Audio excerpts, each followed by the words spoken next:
La iglesia que soñamos. Vamos entonces a ir sin más preámbulo a la palabra de Dios. Voy a volver a leer el mismo segmento que se leyó anteriormente. ¿Listo? Entonces, vamos a ver Hebreos 3, del 1 al 6. Hebreos 3, del 1 al 6.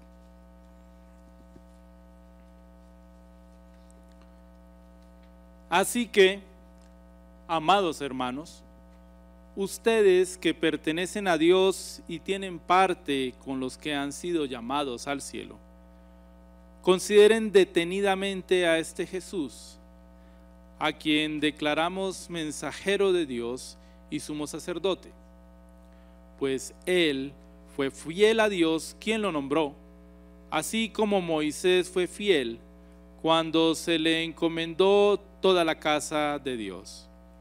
Pero Jesús merece mucha más gloria que Moisés, así como el que construye una casa merece más elogio que la casa misma. Pues cada casa tiene un constructor, pero el que construyó todo es Dios. En verdad, Moisés fue fiel como siervo en la casa de Dios. Su trabajo fue una ilustración de las verdades que Dios daría a conocer tiempo después. Pero Cristo, como Hijo, está a cargo de toda la casa de Dios, y nosotros somos la casa de Dios si nos armamos de valor y permanecemos confiados en nuestra esperanza en Cristo. Amado Señor, gracias por este tiempo que tú has dispuesto. Gracias, Padre de bondad, por tu palabra. Gracias por tu fidelidad. Amado Dios, como acto de adoración, emprendemos este tiempo de predicación de tu palabra y nos gozamos en el mensaje que tú tienes para nosotros. Lo declaramos en el nombre de Jesús. Amén.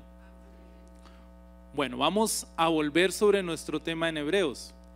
Es interesante ver cómo podríamos hablar y hablar sobre esta carta de los Hebreos y no agotarla, porque es de tal riqueza que nos asombra.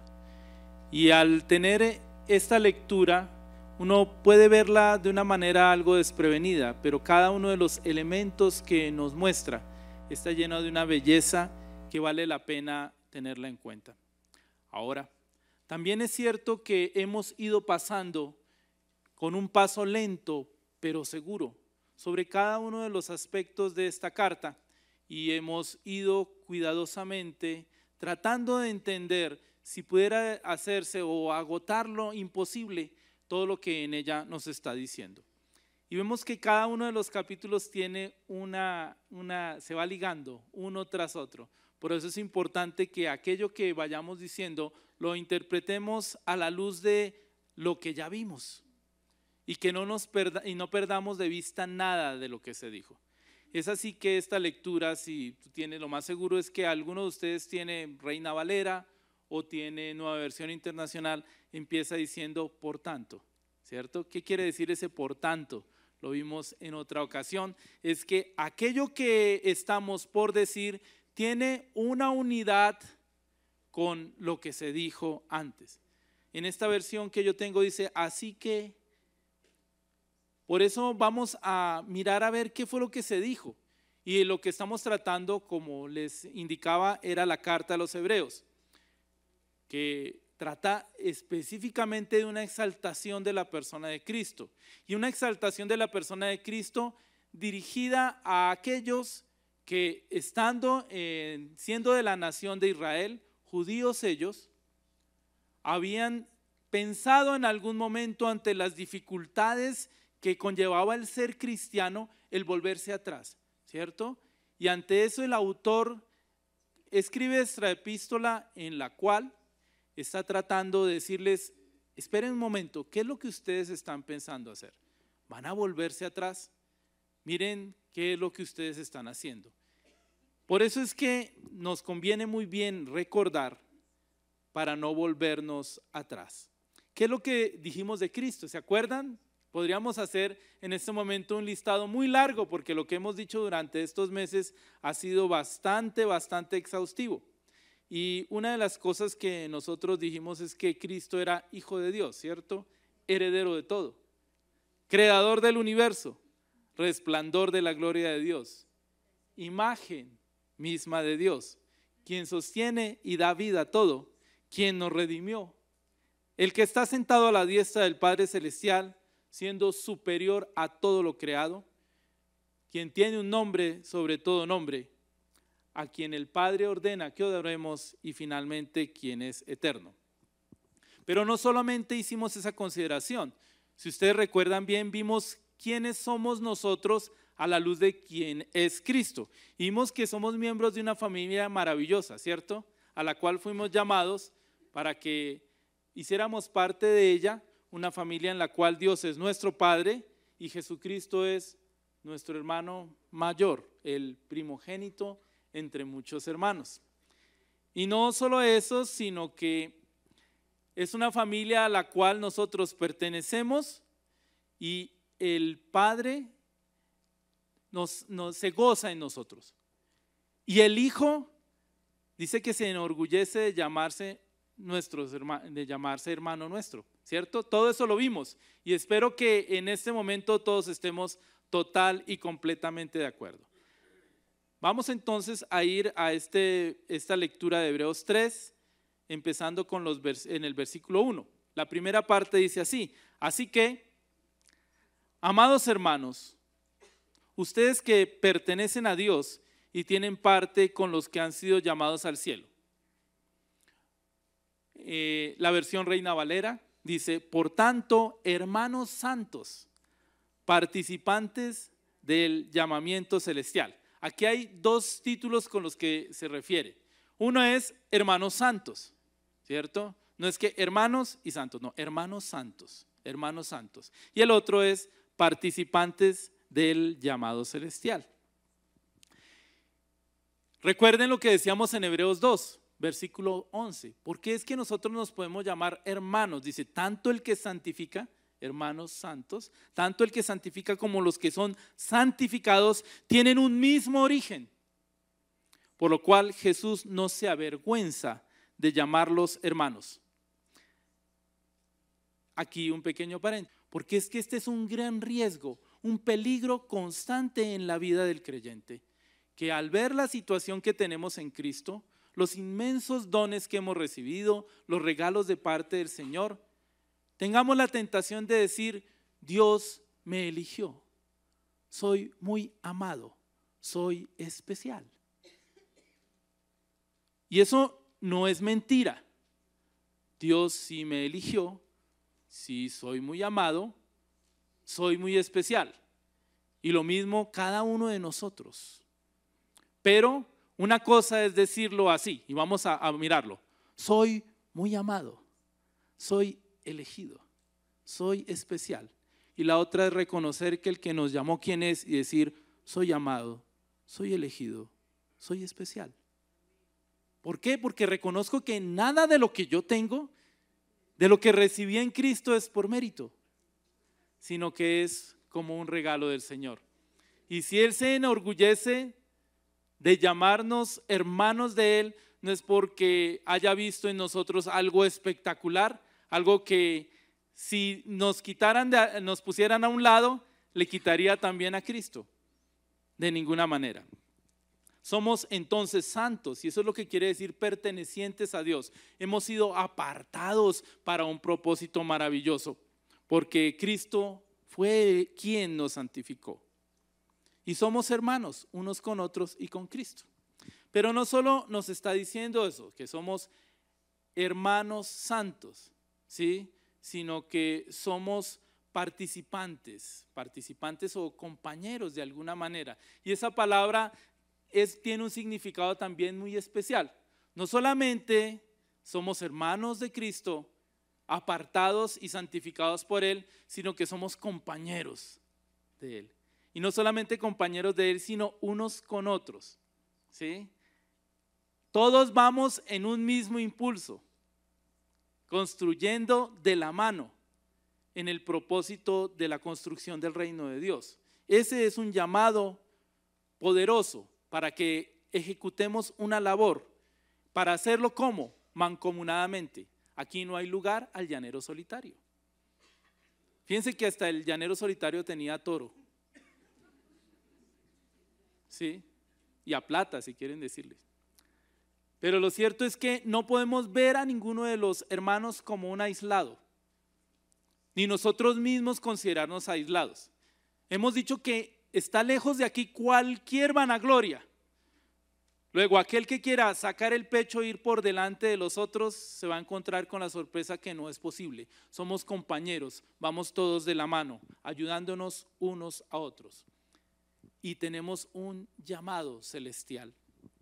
Aquí celestial es una especie de eufemismo, ¿sí? Porque es que no es que el cielo nos llamó, ¿cierto? ¿Quién nos llamó?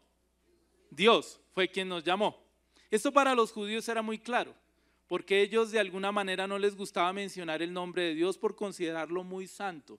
Entonces a veces, por eso decían en los cielos, y en los cielos se refería a Dios. Y por eso el Señor les dice, y es muy común en el Evangelio de Mateo, el reino de los cielos se ha acercado. ¿Fue el reino de la bóveda celestial? No, el reino de Dios.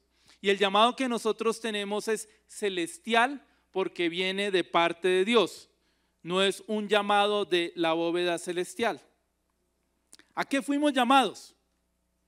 Eso también lo estuvimos diciendo por estos días y lo hemos remarcado. Que nosotros tenemos un doble llamado, ¿cierto?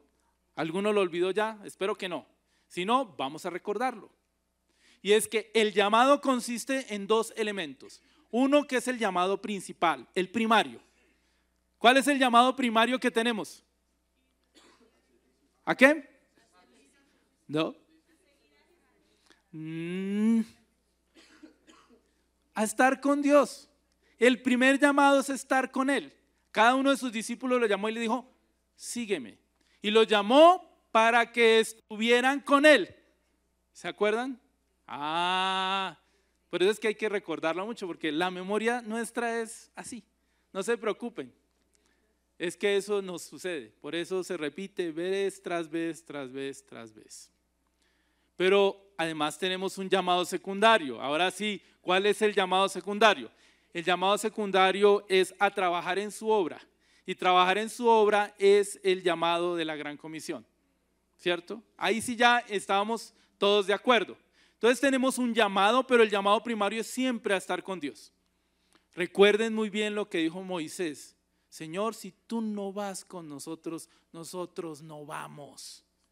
Y eso debe ser lo mismo que nosotros debemos estar diciendo cada día.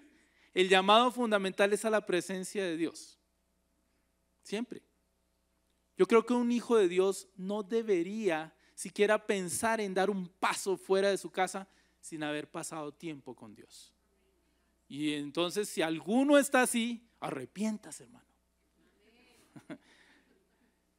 Eso es fundamental, porque si no estamos con Él, el Señor dijo que estábamos contra Él. Entonces el llamado fundamental. Entonces somos hermanos santos, compañeros en un llamado que ya vimos que tiene de parte de Dios. Ese es como el comienzo de una carta, como si el Señor nos estuviera mandando una carta. Esto le quiero decir a ustedes, quienes son mis hermanos, santificados por mí, compañeros, que tenemos todos un llamado, ¿cierto? Ahora, ¿qué es lo que les dice en la carta después de ese saludo tan bello?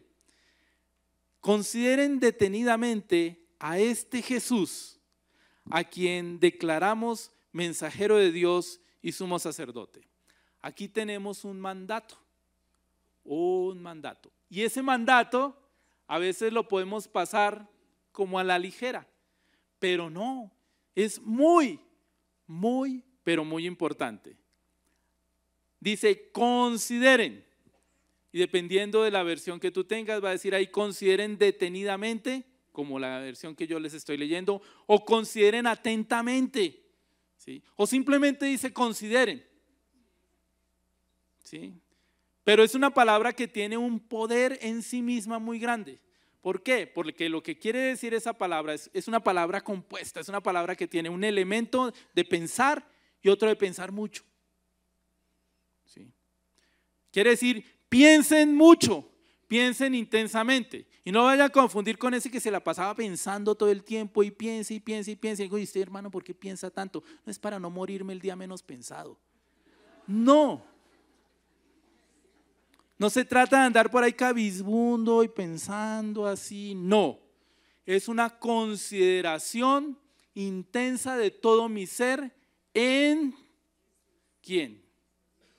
¿Se acuerdan que les decía ahorita cuál era el llamado fundamental a estar con Él? Yo tengo que estar siempre en mi pensamiento, mi centro, alrededor de quién estoy girando, de la persona de Cristo, y todos mis pensamientos, toda mi vida, a cada momento debe estar alrededor de Él. Piensen intensamente, quiere decir eso, fijen su mente sobre, perciban claramente, eso es lo que quiere decir esa palabra.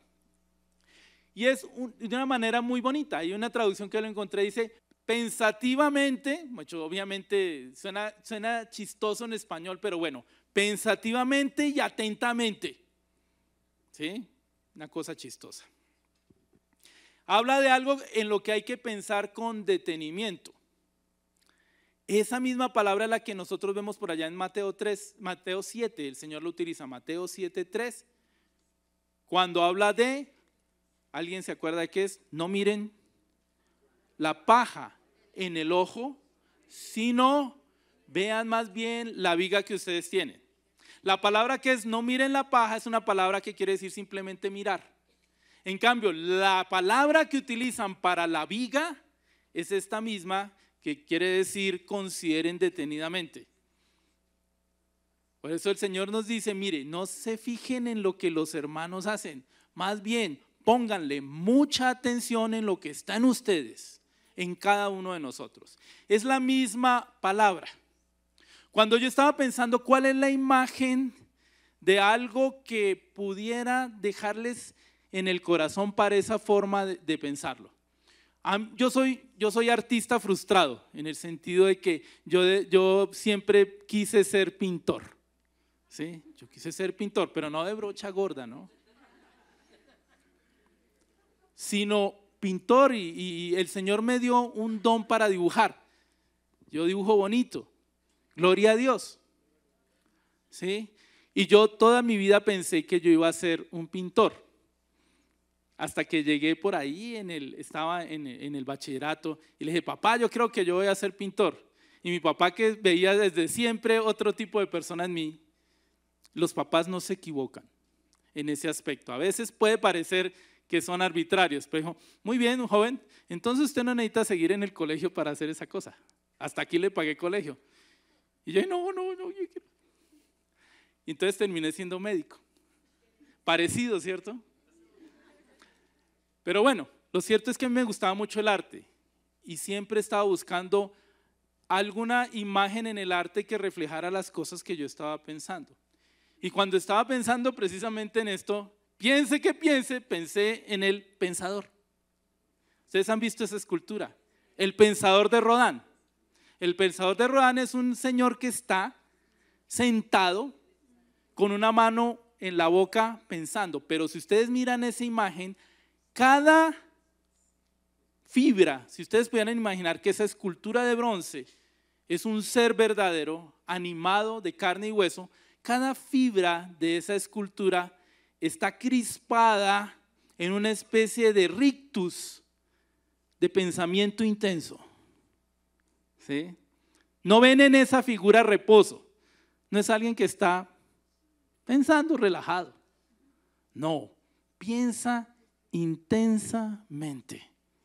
Entonces esa es la invitación, esa es lo que quiere decir esa palabra, si pudiéramos de alguna decirlo, estemos así en nuestra actitud.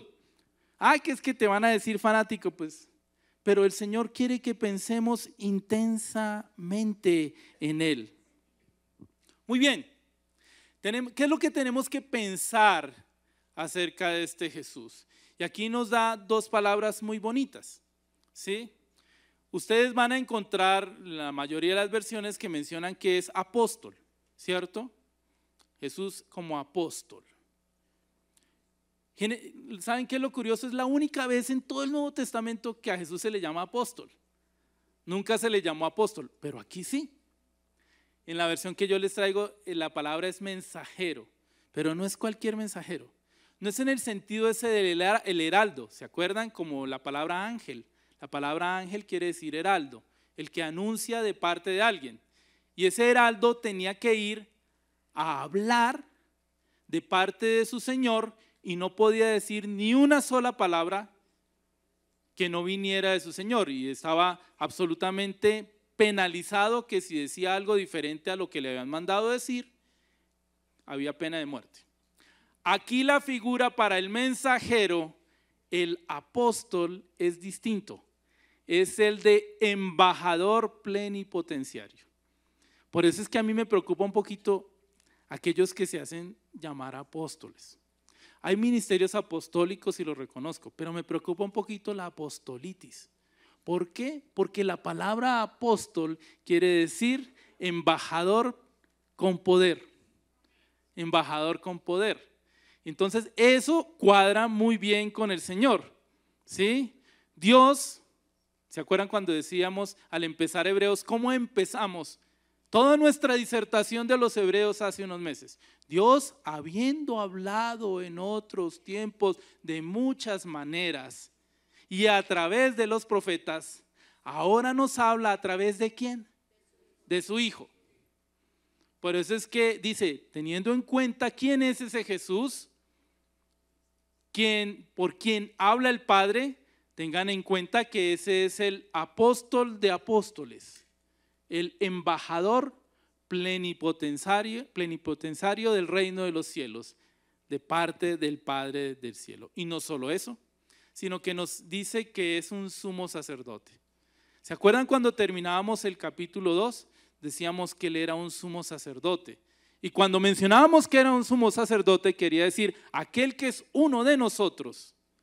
Y ese fue el tema maravilloso de Hebreos 2, que Cristo era uno de nosotros, ¿sí? Que él quiso hacerse uno de nosotros, le plació hacerse uno de nosotros. Siendo uno de nosotros, entró a la presencia del Padre llevando la sangre de su sacrificio, la cual fue totalmente aceptable y por la cual todos podemos en Cristo entrar a la presencia del Padre. Él es nuestro sumo sacerdote. Eso es una cosa maravillosa, pero ¿pensamos en eso? Porque realmente aquí nos está diciendo, piensen intensamente en ese Jesús, quien es el heraldo plenipotenciario, el embajador del reino de los cielos y quien es el sumo sacerdote de ustedes.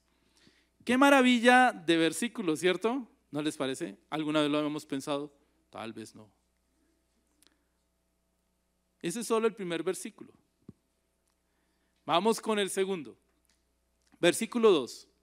Pues él fue fiel a Dios, quien lo nombró, así como Moisés fue fiel cuando se le encomendó toda la casa de Dios. Hemos dicho que se nos manda que pensemos detenidamente, atentamente, intensamente en ese Cristo, quien es fiel. ¿Qué quiere decir que fue fiel? Fiel quiere decir que es digno de entera confianza, digno de entera confianza. Es decir, que es alguien en quien yo no tendría ninguna duda en entregarle todo porque es absolutamente veraz y transparente en todo lo que hace. Se trata de alguien que desempeña con completa fidelidad aquello que se le mandó. Y ese es uno de los títulos que le damos a Cristo. Fíjense que hacia el final en Apocalipsis varias veces a él se le llama fiel, ¿cierto? Apocalipsis 1:5. Y de parte de Jesucristo el testigo fiel. Fíjense que hay lo que estábamos diciendo antes, testigo, apóstol y fiel. El primogénito de la resurrección, el soberano de los reyes de la tierra. Y en Apocalipsis 19:11, luego vi el cielo abierto y apareció un caballo blanco, su jinete se llama fiel y verdadero. Ese es un nombre que es dado a Jesús por cuanto fue fiel, digno de confianza en todo cuanto hizo. Muy bien. Aquí hay una comparación, ¿cierto? Mírenlo con cuidado ese versículo 2. Dice que él fue fiel, ¿cierto? ¿Como quién? Así como Moisés. Se le compara con Moisés. Y no debemos olvidar que esta carta está dirigida a los hebreos, a los judíos. Y para los judíos la figura de Moisés era importante. Sí es importante para nosotros. ¿Es Moisés importante para el cristiano? ¿Sí o no? Bueno, es muy importante. Pero para el judío, Moisés es la figura cimera después de Dios, obviamente. Abraham es importante, el padre de la nación judía. Pero no es más que Moisés a los ojos de un judío. El rey David, grande rey, fabuloso, poderoso en batalla, lleno de fe, autor de los salmos, pero no es mayor que Moisés en el corazón del judío. El profeta Elías hizo llover del cielo fuego, combatió a los profetas, defendió a la nación en un momento de gran dificultad, pero no es mayor que Moisés. Es decir, en el corazón del judío decirles, estaban comparando a Jesús con Moisés. Ya ellos estaban diciendo, wow. ¿Sí? Entonces lo que se dice que es, nuevamente, pues él fue fiel a Dios, quien lo nombró, así como Moisés fue fiel cuando se le encomendó toda la casa de Dios. Muy bien, pero la comparación no está limitándolo a ser como Moisés. O sea, no nos da el autor aquí el beneficio de decir, él es igual a Moisés, sino que es superior, ya vamos a ver. Porque a los ojos del judío, ¿quién como Moisés? Nadie. Ya la comparación era muy alta en la mente de estos judíos conversos, pero va a llevarlos a un paso más adelante. Dice, pero, y aquí viene en el versículo 3 un pero. Sí. Recordemos que ya a Jesús en el capítulo 1 se le exaltó y se le dijo que era mayor a los profetas, ¿cierto? En el capítulo 2 que era mayor a los ángeles. Ahora se va a decir que es mayor y se le pone por encima de Moisés. Versículo 3 y 4. Pero Jesús merece mucha más gloria que Moisés, así como el que construye una casa merece más elogio que la casa misma. Pues cada casa tiene un constructor, pero el que construyó todo es Dios. ¿Por qué es superior a Moisés? Si dice que Moisés fue fiel en todo la casa de Dios. O sea, no se puede hallar falta en Moisés en cuanto a su fidelidad. Es que Jesús fue más fiel. Realmente no es lo que nos está diciendo ahorita el autor. Vamos a poner un ejemplo y espero, vamos a seguir con arte. Estamos artísticos. ¿Alguno de ustedes ha estado en Barcelona? ¿Barcelona? ¿Quién ha estado en Barcelona? ¿Alguien? Bueno, muy bien. Yo no he estado allá. Nunca he estado en Barcelona. Pero sí sé, y he visto mucho, una inmensa catedral que hay allá. ¿Cierto? ¿La vieron? ¿Cómo se llama esa catedral? La Sagrada Familia. Interesante, ¿no? Miren que ese es un monumento que se viene construyendo desde finales del siglo XIX y no se ha terminado de construir. El proyecto es tan grande que esperan haberlo terminado, si las donaciones son las suficientes, para el año 2026. Falta que le construyan toda la torre más alta. Eso tiene unas torres altísimas, ¿cierto?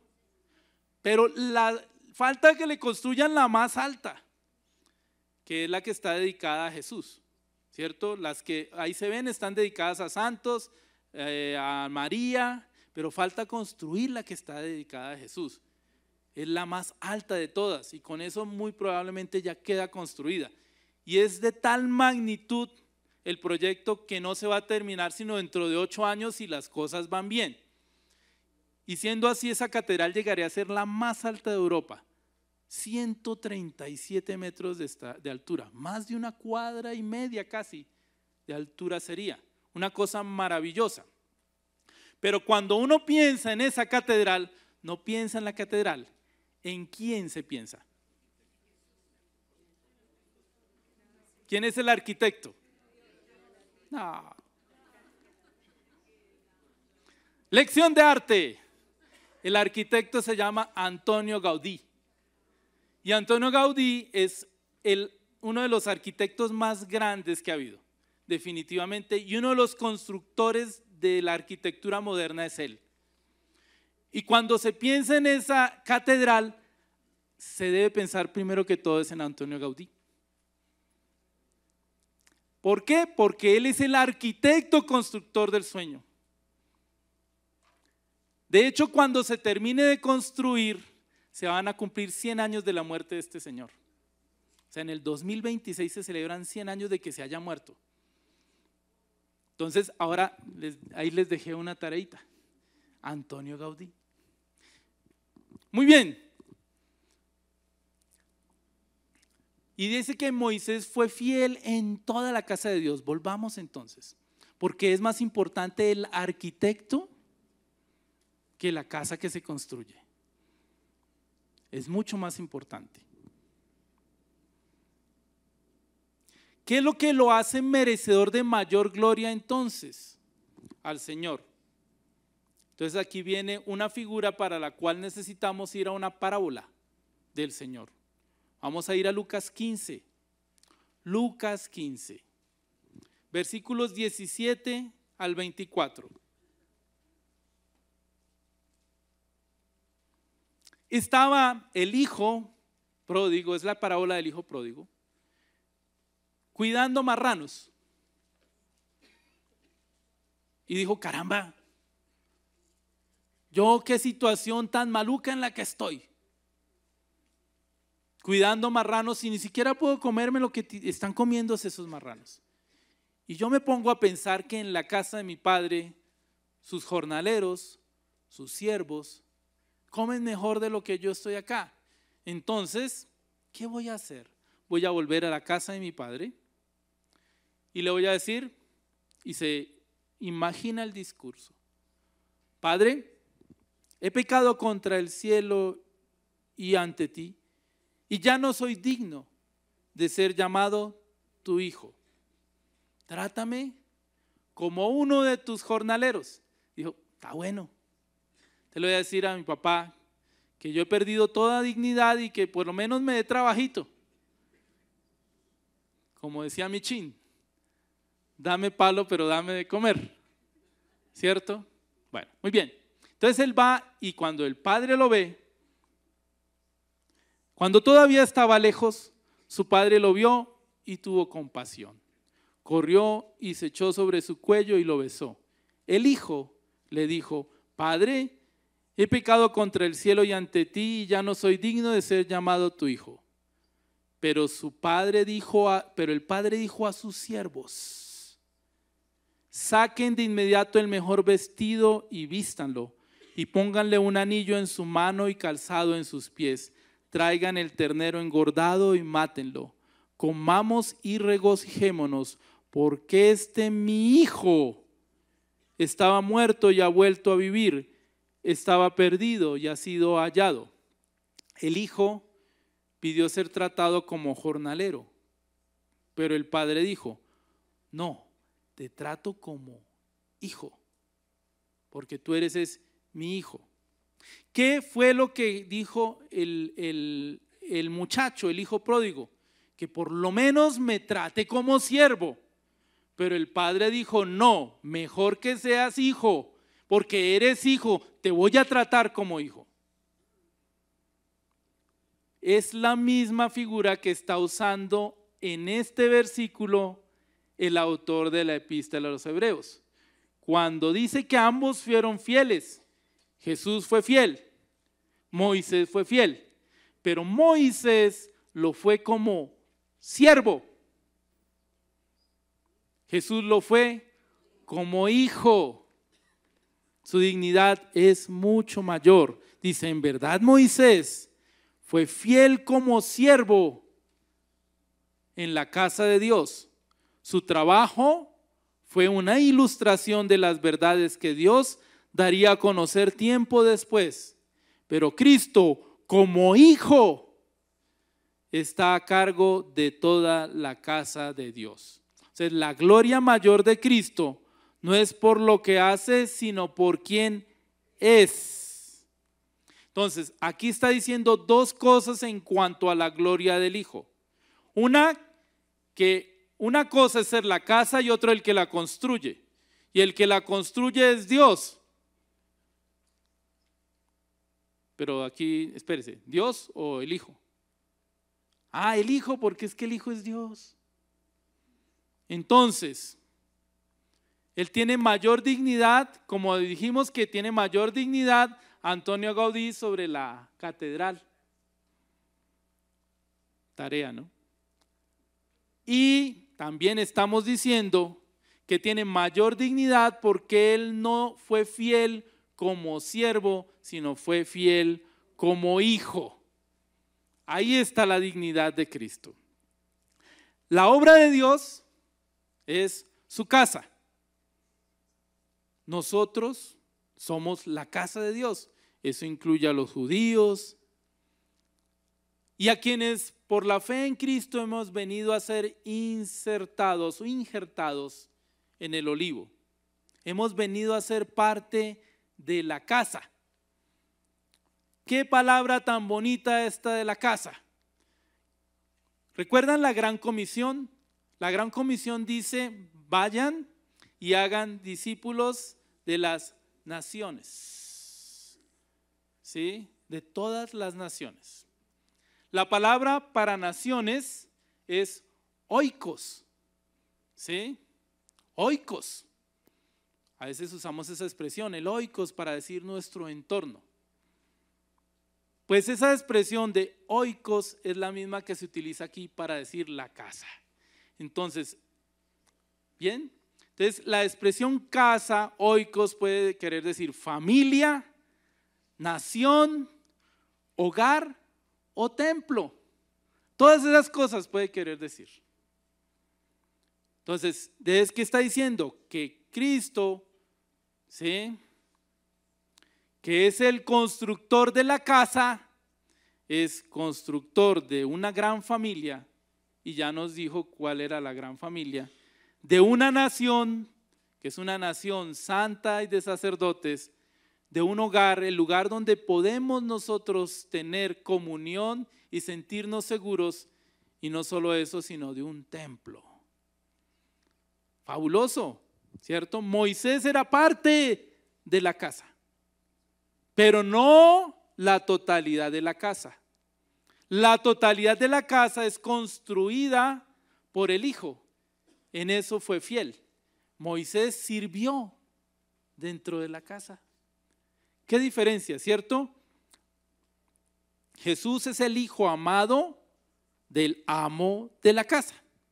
Aquí podríamos terminar la predicación y ya sería suficiente para que nos fuéramos con mucho que pensar acerca de lo que significa lo que debemos hacer en cuanto a pensar intensamente en esa persona de Cristo. Cada vez vemos más perlas de quién es Cristo y cada vez nos maravillamos más y más acerca de Él.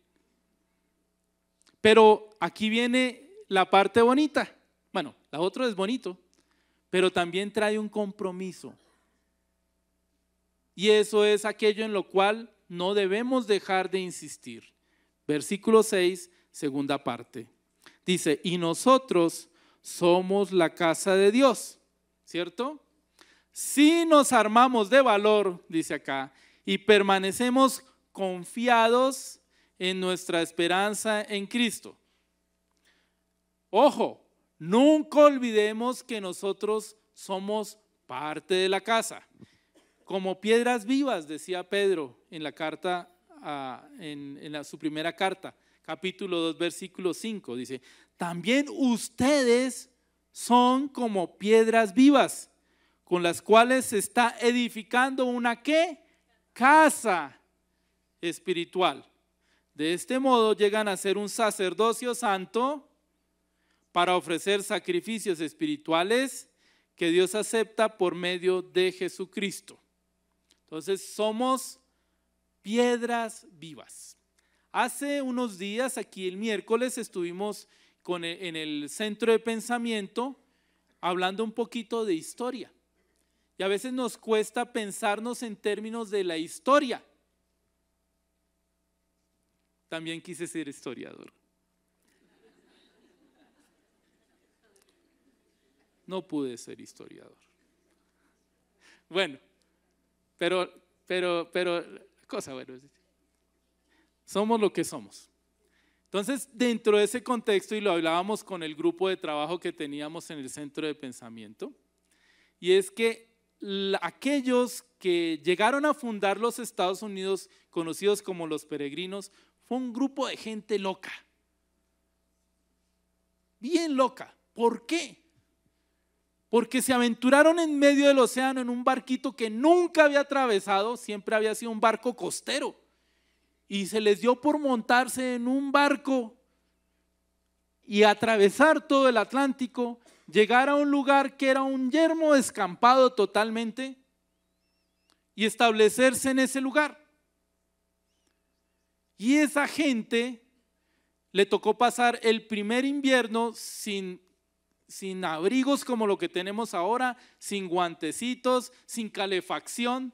Eso ya allá en Estados Unidos está lleno de eso. El que pase un invierno sin calefacción se fregó. Pero a ellos les tocó eso. De tal modo que se murieron en el primer invierno 10, 20, 30, 40, 47.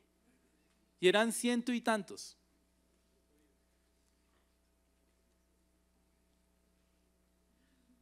Les dijo el capitán del barco, ¿sabe qué?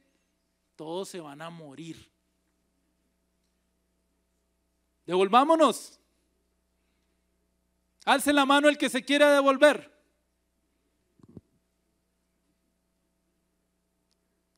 No me escucharon.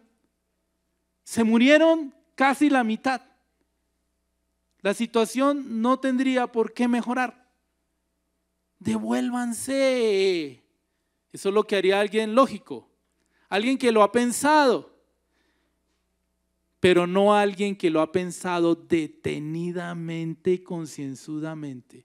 Ellos tenían un llamado, hablamos del llamado, de parte del Señor para construir una nación, y ellos se veían como peldaños. Peldaños.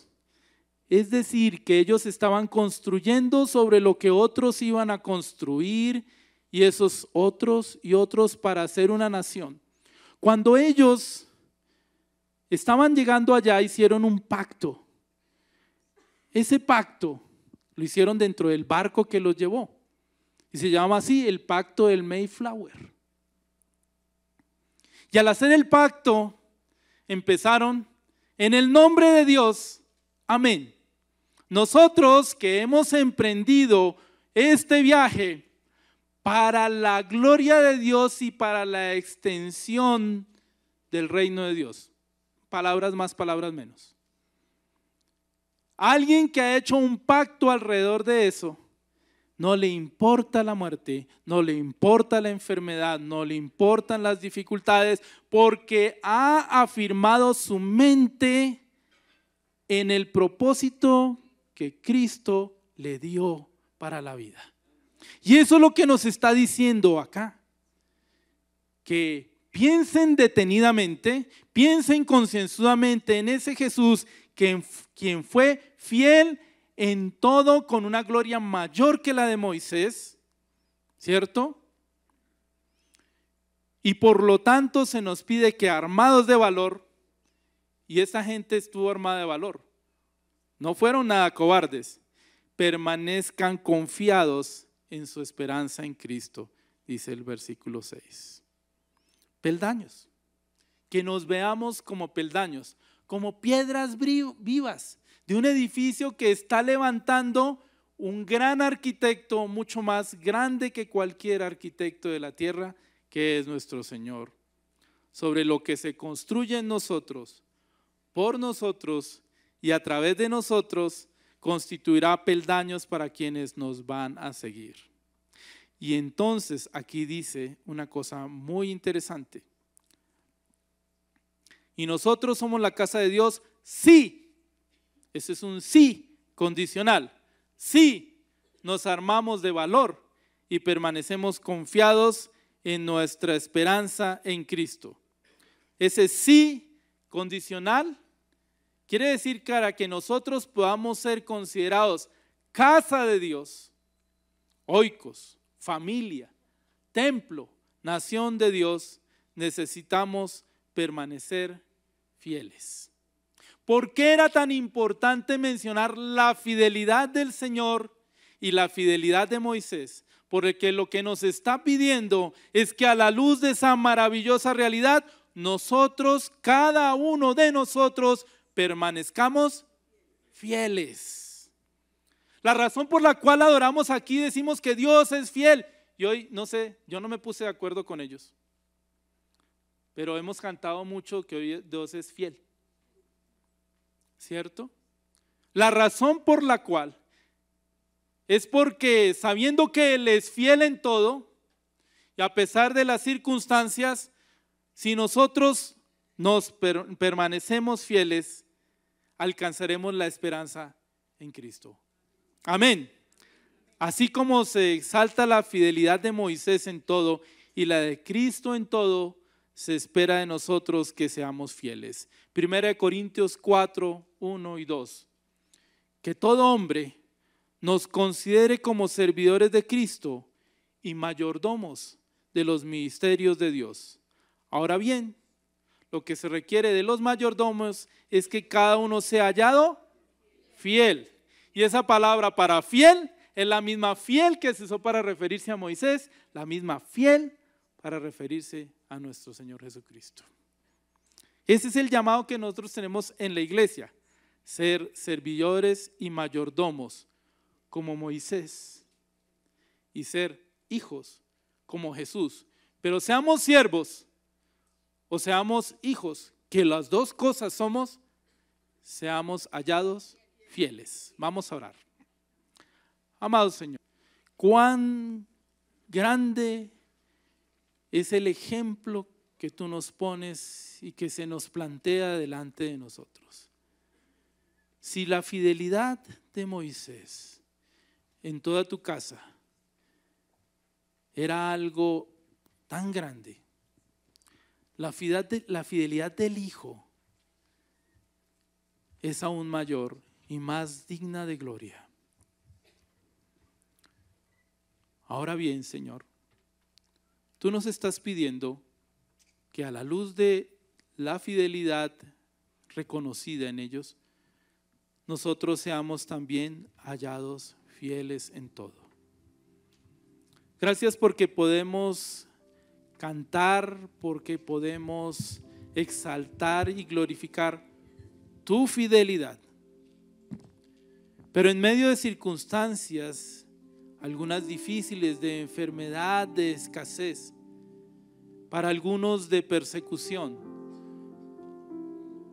para otros de dolor, te pedimos, Señor, que en nosotros haya fidelidad, que plenos de confianza y llenos de valor, caminemos contigo. Que cada uno de nosotros como mayordomos tuyos sea hallado fiel. Bendito eres, Señor.